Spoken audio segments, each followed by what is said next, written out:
People like me don't go looking for stories. We survive them. We bend, we break, we stitch ourselves up quietly and go again the next morning. Because Lagos doesn't care who you used to be. It only cares who you can pretend to be now. I didn't come here for fairy tales or fate. I came because there was nothing left back home but bills and silence. Because my mother still believed that hard work will speak for you. And I, her only child, was too scared to tell her that in this city, hard work barely whispers. Most days I wake up before dawn to chase jobs that vanish before I get there. I dodge insults, bargain for survival, and lie to myself that maybe next month will be easier. It never is. But I know the rules. Don't complain. Don't collect what you can't return. And above all, never touch what isn't yours. Because in Lagos, one mistake can echo into every corner of your life. And then one evening it rained, and from a gutter on the side of the road, something gold reached out and changed everything. Life in Yaba doesn't give you the luxury of dreaming for too long. Every morning I wake up to the clatter of buckets at the communal tap, the hiss of boiling kettles on kerosene stoves, and the sharp voices of neighbors arguing over who last left the compound gate open. My name is Tiniola A. Kinwale, but here, I'm just Tenny. 27 years old, hustling through Lagos with nothing but a decent brain, a fading Nokia phone, and a mother back in Abeokuta who calls me every Sunday to ask if I've eaten. My face me I face you room barely fits my mattress and the plastic wardrobe leaning permanently to one side, but I've learned to make do. I do odd jobs, running errands, cleaning offices, selling recharge cards when things get tight. Some days, I don't make enough for transport back, and I walk home with blistered feet and a straight face because nobody owes me pity. Lagos doesn't wait for people like me to catch up. So I stopped complaining and started studying the rules. Never owe your tailor or your landlord. Never laugh too loud when eating in public. And above all, never touch what doesn't belong to you, especially if it looks expensive. On this particular Monday, I had just returned from a long, unpaid cleaning shift at a hair salon in Suralere, where the madam kept correcting how I mopped the floor like she was training me for ballet. I was tired, wet from walking under the drizzle, and hungry in that way that made your ribs feel like they were folding inwards. I passed a suya stand, counted my change, and bought roasted groundnuts instead. As I reached my compound, one of the other tenants, Mama Beezy, hissed and asked if I had remembered to pay my NEPA bill. I smiled politely and promised to send it that evening, even though I knew I'd have to borrow. That night, lying on my thin mattress with the window cracked open for breeze, I watched cockroaches scurry in the corners and promised myself again that one day I would leave this place. But even as I whispered that lie for the 100th time, a louder truth settled in my chest. Nobody was coming to rescue me. If I was ever going to taste something better, it would be because I bled for it, not because it fell into my lap. That was the Lagos I knew. The next day, the sky opened its mouth wide and poured water like vengeance. Lagos rain doesn't fall, it attacks. I was already late for a gig washing curtains for a madam in Onipanu, and I had to dodge okadas, jump puddles, and hold my slippers in one hand while my other gripped my waterproof bag tight to my chest. The BRT buses were packed. Damfos sped by like they were dodging hell itself, and every minute lost felt like naira dripping out of my pocket. I muttered a small prayer. God, a beg. Just help me reach there in peace, and kept moving. At a traffic stop near Tejuosho, I noticed a black G-Wagon idling at the corner. The driver looked calm, his hand resting on the leather wheel, the air conditioning fogging the windows. Inside, a man in a crisp white shirt scrolled through his phone like rain wasn't even touching the earth. I felt a flare of quiet bitterness. Rich people don't get wet in Lagos. Their shoes stay clean, their power never trips, and when they fall sick, they fly abroad to sneeze in peace. Meanwhile, girls like me had to bargain for malaria drugs and pray the lights stayed till the water boiled. I looked away and kept walking. By the time I got to Onipanu, the woman had given the job to someone else. She said I was unreliable. I almost cried, not because I liked the job, but because I had spent my last 300 on transport. Standing at the side of the road with rain soaking through my headscarf, I tried to remind myself that Lagos didn't hate me personally. It just didn't care. On the way back, I took a shortcut through a narrow back street lined with small kiosks and broken drainage. That was when I saw it. A flash of gold peeking through the black, rushing water in the gutter. I paused, looked around. No one noticed. I bent down, reached in carefully between broken tiles, and picked it out. It was a ring, thick, heavy, gleaming despite the dirt. I turned it over. Inside, something was engraved, faint but there, a name and a date. I didn't recognize either, but something about it made my stomach tighten. I wiped it on my wrapper, slipped it into my bag, and kept walking. I didn't know yet if it was real. I didn't know if it was trouble. But in that moment, I felt like fate had finally blinked in my direction. Back in my room, I sat on the floor and held the ring under the naked bulb hanging from my ceiling. The power had blinked in and out all evening, but now it was on, humming faintly like it was watching too. I studied the ring like it might speak. It wasn't just shiny, it felt expensive. Too heavy to be fashion jewelry, too cold to be fake. The engraving inside was neat and precise, the kind that didn't come from a market stall. I whispered the name once, testing it on my tongue. It wasn't familiar. The date, though, something about it tugged at a memory I couldn't place. I knew better than to get carried away, but my mind had already started running. If it was real, maybe I could find the owner. Maybe there was a reward. Or maybe I could just sell it and keep quiet. I shook that thought away. I'd seen too many stories of girls locked up because they touched what wasn't theirs. My gut told me to be careful, and I trusted my gut more than I trusted hope. Still, I placed the ring gently into an old butter container, wrapped it in a nylon bag, and shoved it deep into my rice bucket. Just until morning. That night, I didn't sleep much. Every time the wind slammed the gate outside, I flinched. What if someone saw me pick it? What if there was a camera? Legos had eyes. The compound cat brushed against my door and I nearly screamed. I kept going back to check the rice bucket, lifting the cover just to make sure it was still there. At some point, I sat on the mattress and just stared at the bulb, asking myself what kind of life I wanted. I didn't want to be poor forever. I didn't want to scrape by doing odd jobs and begging for hand-me-downs. But I also didn't want trouble. The ring felt like a test, like God had dropped it in front of me to see what I'd do.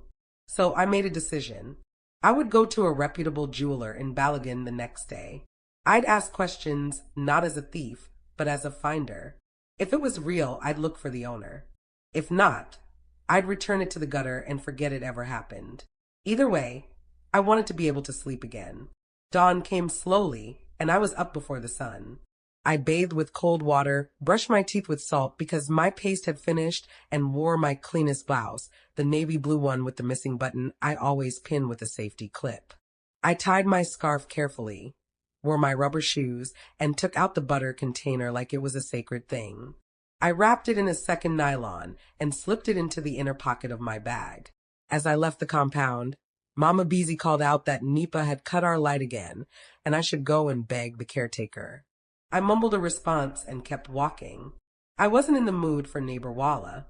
I boarded a Danfo to CMS and sat by the window, clutching my bag like my life depended on it. Lagos was waking up, hawkers shouting, bus conductors cursing, the smell of Accra floating through the open windows. I watched people and wondered how many of them were carrying secrets too. How many had found something that could change their lives, but weren't sure if they were allowed to keep it. I never made it to the jeweler. By the time I got back home that evening, something about the atmosphere felt off. My neighbor's toddler, Typh, stopped playing and stared at me like I was a stranger. The gate, usually creaky and ajar, had been propped wide open. And when I stepped into the corridor, my heart dropped. 3 men in dark suits stood by my door, clean-shaven, blank-faced, too calm for a place like ours. One of them was holding a tablet. The tallest turned when he saw me and said, "Miss Tiniola Akinwale?" I froze. The way he said my name, it didn't sound like a question. It sounded like an address. I wanted to run, but my legs betrayed me. My hands clutched my bag tighter as he stepped forward. "We'd like a word. It's about something you found yesterday." That was when I knew the ring wasn't just gold. It was power, and power in Lagos never comes quietly. The tallest man didn't wait for me to respond. He nodded to one of the others, who opened the door to my room like he already knew how the handle jammed if you didn't lift it slightly. They didn't barge in, but their presence filled the space. My entire life was spread out for them to see. Threadbare bedsheet, broken mirror propped against the wall, bucket of soaking clothes I'd forgotten. One of them turned his nose slightly at the smell of damp fabric. I stood stiffly at the doorframe, heart hammering. "We're not here to harm you, Miss Akinwale," the first man said. His voice was level, too polite to be genuine. "We just need you to come with us to clarify a matter." I asked them who they were. They showed me a laminated card. Nothing official, no government emblem, just a crest I didn't recognize and a company name I couldn't pronounce. "The ring," he added calmly. "We believe it came into your possession yesterday." That was when my mouth dried. I hadn't told anyone. Not one person. How did they know? I didn't speak. My instinct screamed not to deny, not to confess, just to stay quiet. The man looked at me, then at my bag. "We'd like to escort you to a private location. You are not under arrest, but your cooperation is expected." That word, expected, clung to the wall like wet paint. I knew I had two choices: refuse and risk force, or follow and risk the unknown. I asked if I could change my clothes. He nodded. I stepped inside, pulled on jeans under my wrapper, grabbed a hoodie, and tucked the butter container deep into a side pouch. As we walked to the car outside, a sleek, black SUV that didn't belong on my street, my neighbors peeked through their curtains. Nobody asked questions. In Lagos, when people in suits come for you, everyone minds their business. As the door shut and the car pulled away, I clutched my bag and stared at my compound shrinking in the mirror. My hands were shaking. I had picked something from the gutter, and now the city itself was reaching out to claim me. Whatever this was, I had already crossed a line I couldn't uncross. The car didn't rattle like the Danfos I was used to. It moved like a whisper, smooth, deliberate, with windows so dark the outside world disappeared. We passed through Third Mainland Bridge, and I counted the seconds under my breath just to keep calm. Nobody in the car spoke. The driver, dark glasses on, didn't even glance at me. The man beside me had a small earpiece tucked into his right ear, and every now and then he tapped something on his phone like he was updating someone about me. I felt like cargo. When we turned into Ikoyi, I knew this wasn't just about some missing jewelry. The buildings grew taller, the fences higher, the security thicker. When we reached a large cream-colored gate that slid open without a sound, I realized we had crossed into a world I didn't belong to. A world where trouble didn't come with shouting or sirens, but with silence, leather seats, and doors that shut without echo. I wanted to ask where we were, but I didn't want to sound naive. So I held my breath and prayed I wasn't being delivered into something I couldn't undo. Inside the compound, everything was too clean, like even the dust had been banned. The driver parked near a building that looked like a private hotel. High windows, manicured hedges, marbled steps. A woman in a gray uniform stepped out, clipboard in hand, and greeted the men with a slight bow. Then she turned to me. "You'll be speaking with the chief's son. This way, please." I followed, conscious of my dusty shoes, the slight tear in the hem of my blouse, and how out of place I looked. We walked through a corridor, so quiet I could hear my own breathing, then into a small lounge with plush seats and a table already set with bottled water and snacks I didn't touch. I waited there alone for what felt like a full hour before another door opened. Two people entered, an assistant and a man I recognized immediately from newspapers and Instagram gossip pages, Dare Okoye. Billionaire heir, business strategist, socialite turned recluse after his father's death. He didn't smile. He didn't shake hands.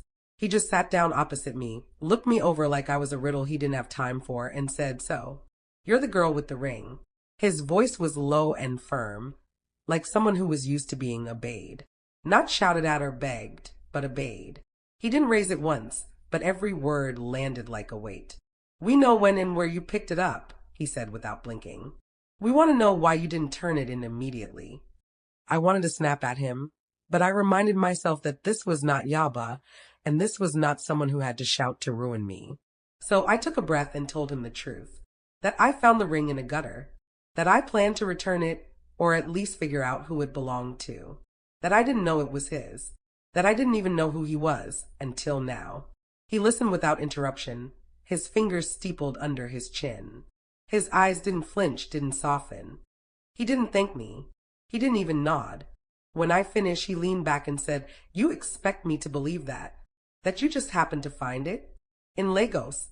That was when something in me snapped. I sat up straighter. Believe what you want.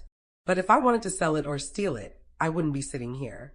That was the first time something flickered in his expression. Not surprise. He looked too disciplined for that. But interest, maybe. Or the beginning of respect. "Do you know what that ring is?" he asked. I shook my head. He paused. "It belonged to someone very important to my family, and it went missing under complicated circumstances."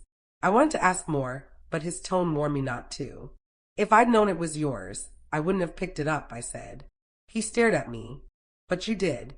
And now, whether you like it or not, you're in the middle of something you don't understand." He stood up. "You'll be taken back home shortly. Don't leave town. And if anyone contacts you about the ring, anyone, call this number immediately." He slid a business card across the table. I didn't touch it. I asked him why all of this mattered so much. He paused at the door. "Because that ring was supposed to be buried with someone. And now it's back." Then he was gone. And I sat there alone, more confused than ever. They fed me lunch before I left. Rice and grilled chicken, neat bottled water, real cutlery. Nothing like the street food I ate in polythene bags. I barely touched it. My mind was spinning. The housekeeper who served me was polite, but her eyes darted like someone who had seen things she wasn't supposed to talk about. On my way out, I noticed a black and white portrait in the hallway. An older woman with fierce eyes and high cheekbones, her head wrapped in gelly like a crown. She looked like someone who knew too many secrets. Something in her face made my chest ache, though I didn't understand why. As the car pulled out of the compound, I looked back at the mansion one more time. Something about that place wasn't just rich, it was haunted. Not by ghosts, but by silence. There were stories in those walls, and I had touched one of them by accident. And now it was touching back. When I got home, I couldn't tell anyone where I'd been. I couldn't even say the name, Okoye, out loud. I took out the ring. Yes, I still had it. I'd hidden it deep inside a roll of old socks before Dare came in. Something told me not to surrender it yet. Not until I understood the truth. But holding it now felt different. He said it was supposed to be buried. With who? Why wasn't it? Why was it in a gutter in Yaba instead of in a grave? And how did they know it had resurfaced so quickly? That night, I couldn't sleep again. I kept thinking about Dare's face. Sharp, cold, hiding pain he hadn't named. I remembered the housekeeper's nervous glance. And I realized someone in that mansion was lying. Maybe several people. And now they knew who I was. And maybe, just maybe, they were watching me even now. 2 days passed before I heard from them again. This time, it was a different man who came to my room, dressed in a neat gray suit, but less intimidating than the others. He carried a gift bag. Inside was a branded envelope, a brand new smartphone, and an envelope filled with cash. A lot of cash. More than I had seen in one place in my life. "From Mr. Okoye," he said simply. "A token of appreciation. For your honesty and discretion." I stared at the envelope, then at him. "He said I should take this?" I asked. He didn't say I had to give the ring. The man's lips curved into something like a smile. "No one's asking for anything. Not yet. But it's better to be in his good books." I handed the bag back. "Tell him I'm not a beggar. And I haven't decided what I'm doing yet." He didn't argue. Just nodded, took the bag, and left. But my hands were still shaking. I had just turned down money that could have paid my rent for a year.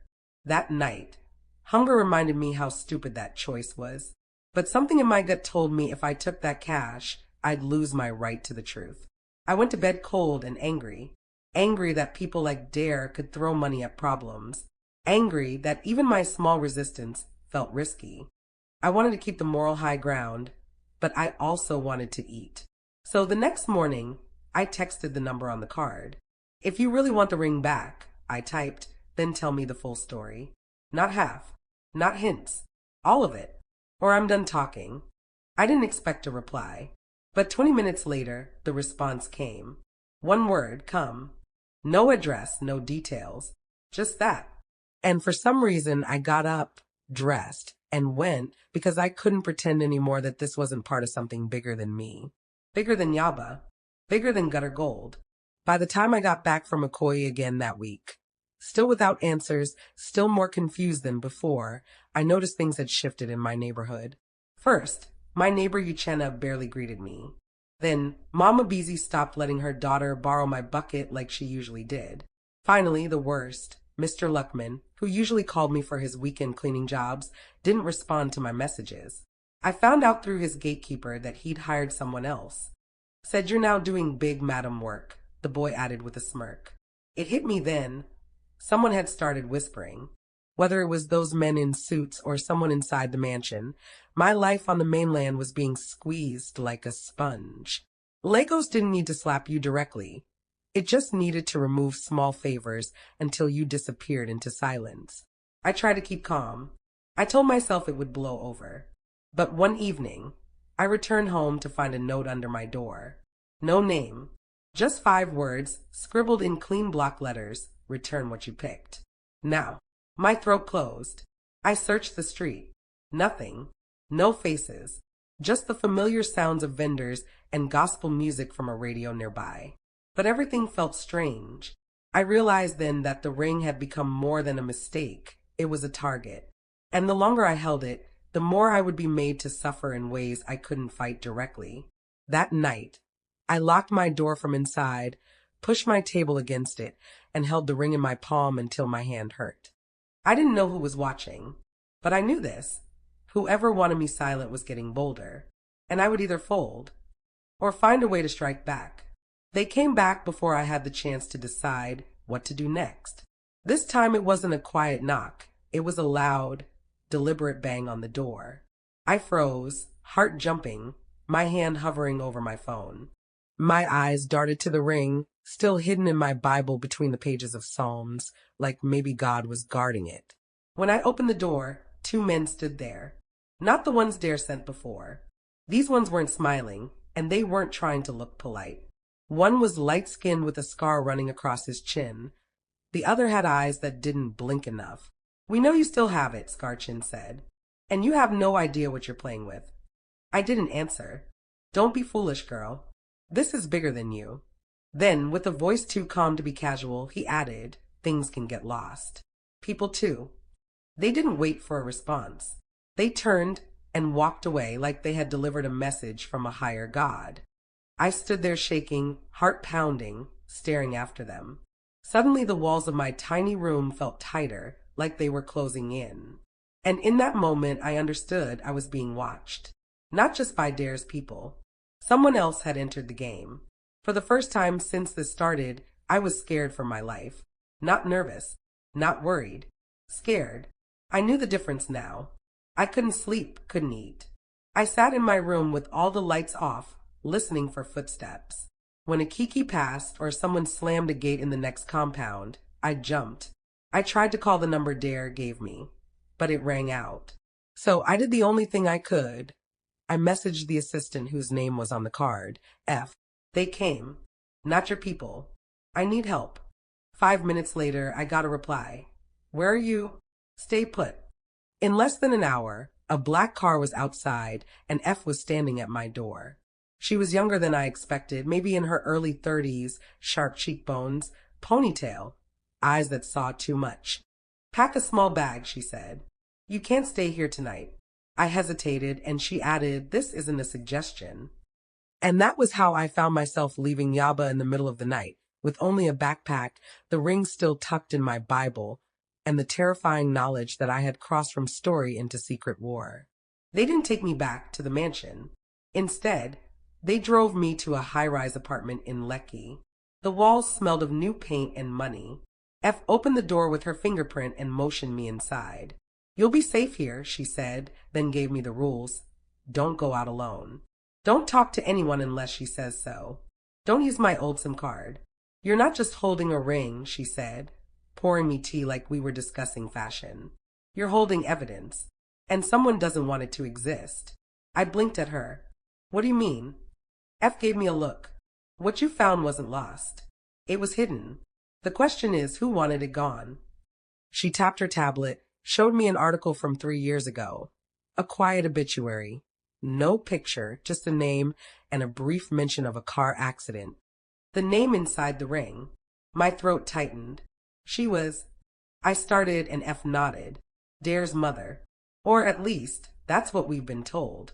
But the dates don't match. And neither do the details. And now you see why Dare's been acting like a man standing on broken glass. Later that night, Dare showed up. He didn't knock. He just entered, his presence swallowing the room. You should have told me they came, he said. You almost got yourself hurt. I stood. You should have told me this ring belonged to your mother.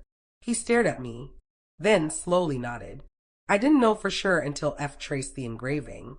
There was a long pause. I thought it had been buried with her. We all did. His voice cracked just slightly on the last word. I watched him, this man everyone feared, looking like a boy who had just found out his entire childhood was a lie. Why didn't they bury it with her? I asked. He looked up. Maybe because she wasn't in the casket. And just like that, the air changed. F quietly left the room. And for the first time, I saw a crack in Dare's armor. He wasn't just protecting a legacy. He was chasing a ghost. And somehow I was now a part of it. The next few days blurred together like smoke. I stayed in the apartment, pacing, thinking, asking F 100 questions she either couldn't answer or refused to.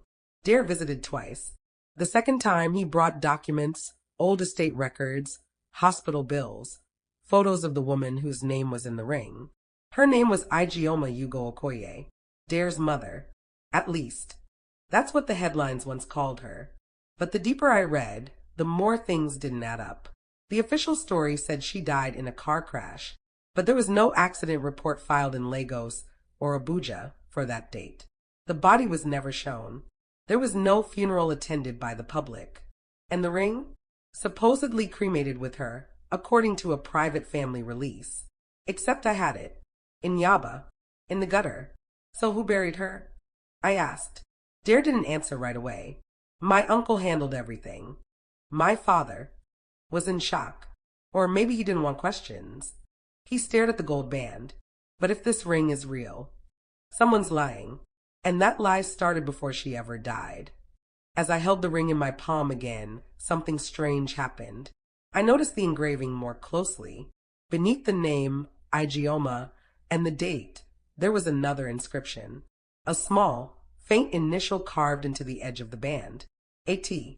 My heart stuttered. What's this? I asked Dare. He squinted, leaned closer. That wasn't there before. I swallowed. It looks fresh. Almost like someone added it. Recently, that night I called my mother. Her voice was soft, careful, like she was waiting for something. Mummy. I said, do you know anyone named Ijeoma Yugo? There was silence. Then the line crackled. Then her voice came back, tight and trembling. Tenny, don't ask me that name again. Please, for your own good. My hand shook. But why? Drop everything. Leave that family alone. That name, it killed people.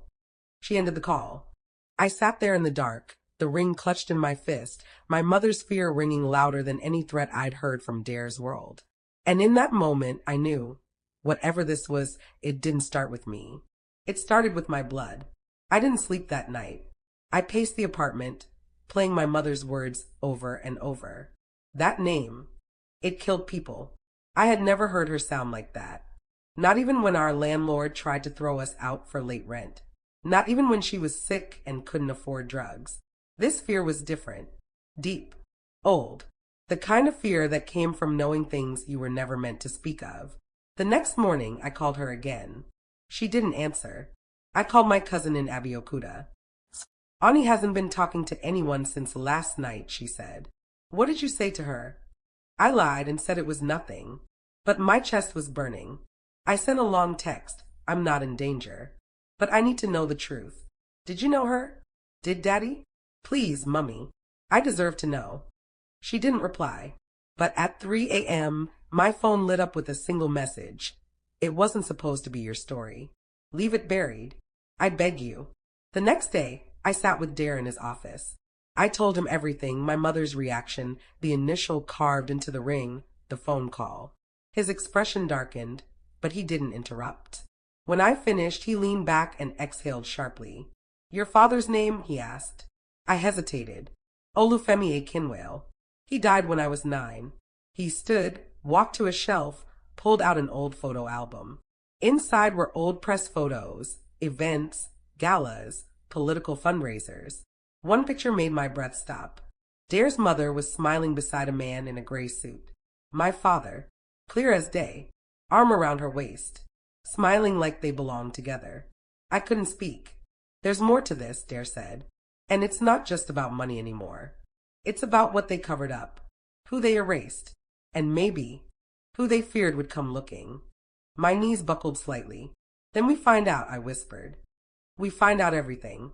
Because if my mother had spent her life protecting a secret, I wasn't about to let it swallow me whole too.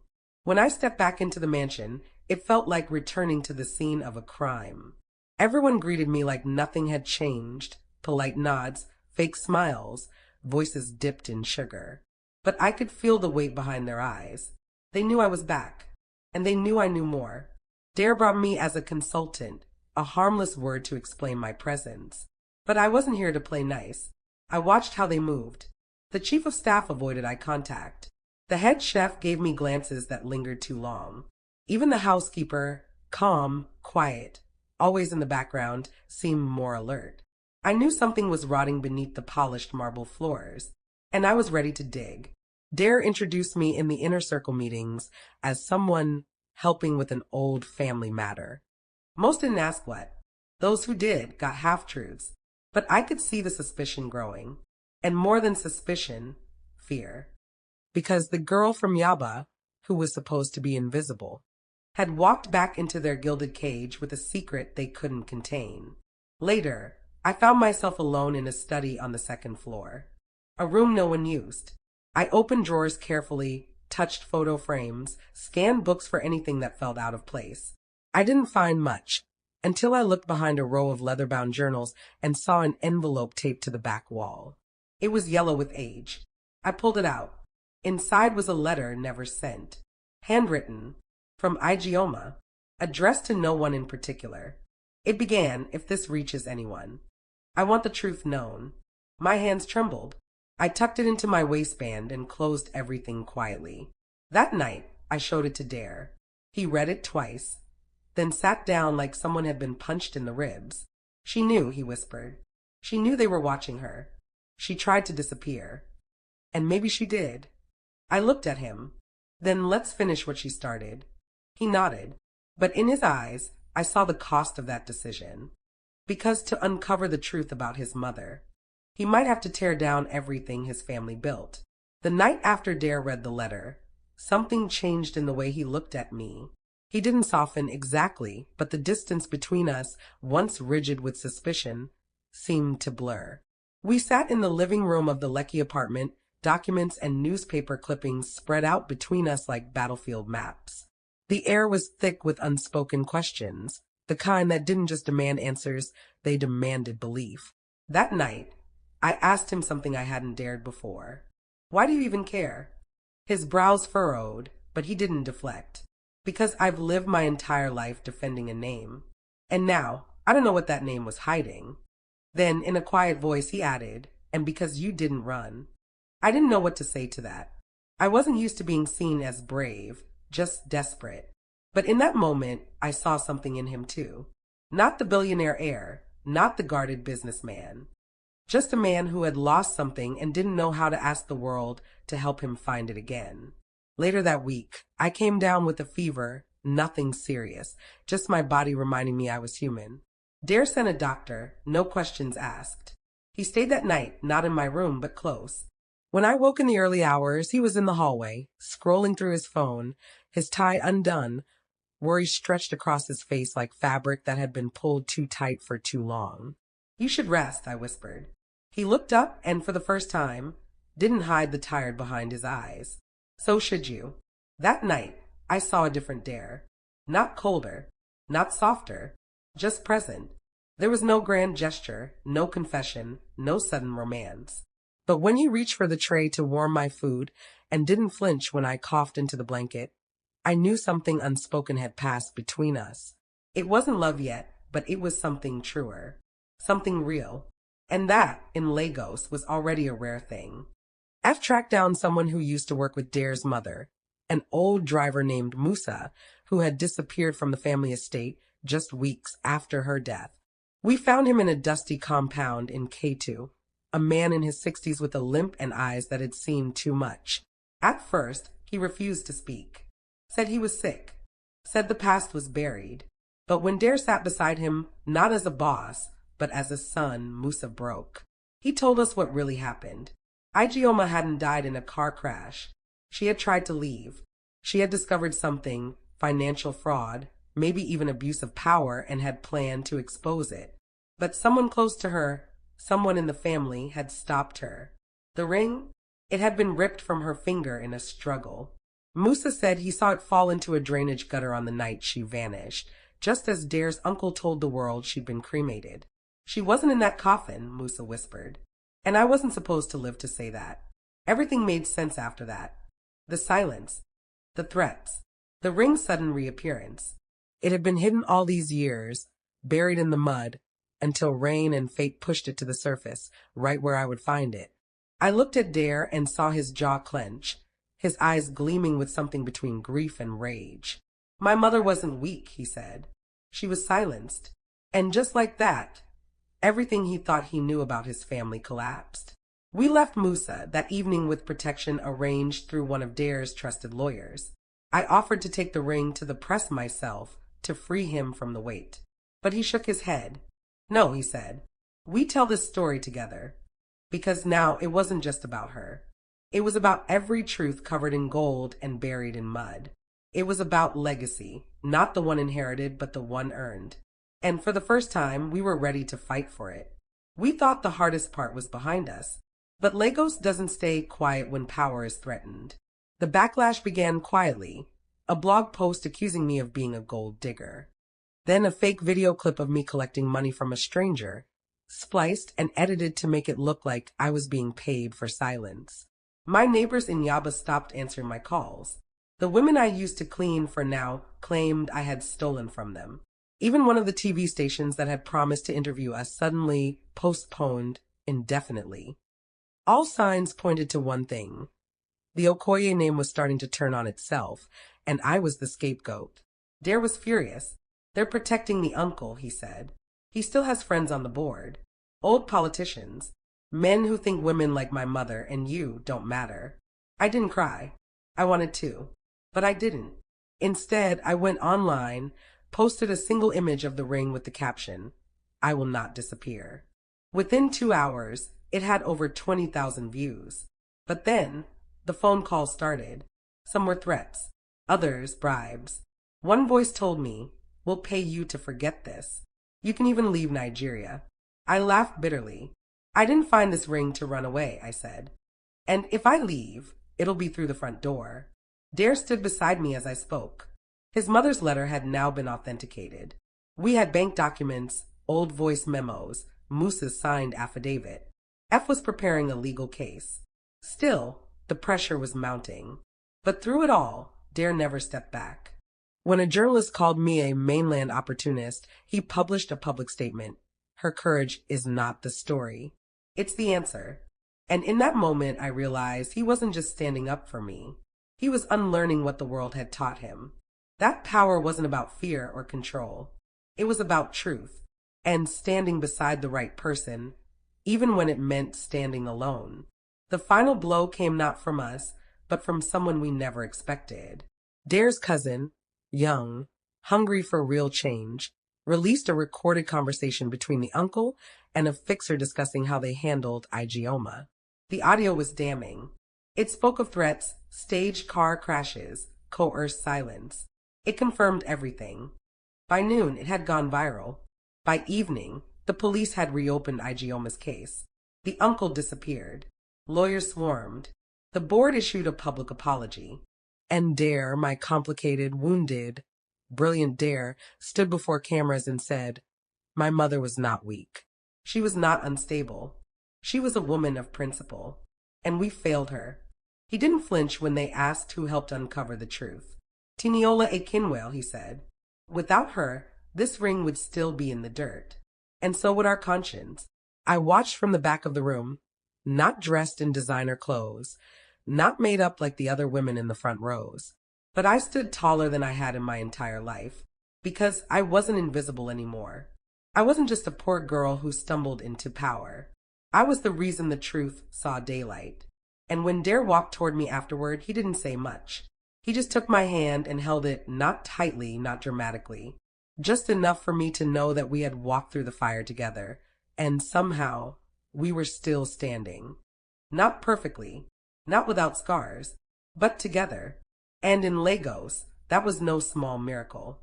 A month later, the mansion was quieter. The staff moved with less fear. F had taken a new role heading the foundation Dare set up in Igioma's name. Musa now lived in a secure home, his medical bills covered.